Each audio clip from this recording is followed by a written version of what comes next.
Votre enfant est atteint d'un trouble de l'apprentissage? Vous souhaitez y voir plus clair concernant les démarches administratives à entreprendre pour l'accompagner au mieux? Eh bien justement, vous êtes au bon endroit. Dyslexie, dysorthographie, dyspraxie, c'est important de connaître le vocabulaire des différents troubles de l'apprentissage courant. Pour ça, vous avez une vidéo à ce sujet, elle est juste là. Une fois que vous avez posé un mot sur la situation de votre enfant, un dépistage précoce est nécessaire. Seuls des spécialistes de la santé peuvent dépister un trouble éventuel chez votre enfant. Un psychologue scolaire, un médecin généraliste, un orthophoniste, un neuropédiatre, un psychomotricien ou encore un ergothérapeute.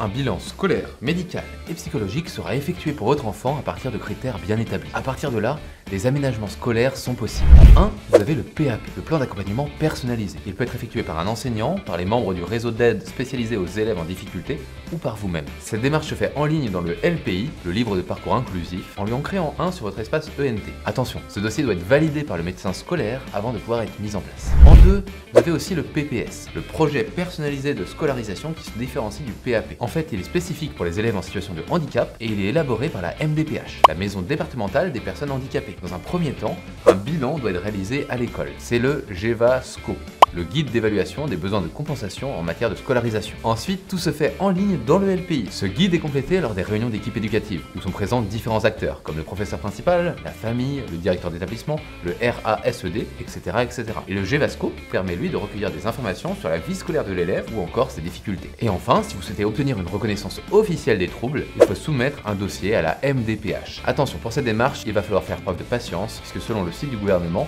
la durée moyenne de traitement des dossiers est de 4 mois. Cette reconnaissance permet à votre enfant de bénéficier d'aménagements pour faciliter sa vie quotidienne et son apprentissage. Si vous avez des questions sur le sujet, n'hésitez pas à nous les poser en commentaire, on essaiera d'y répondre.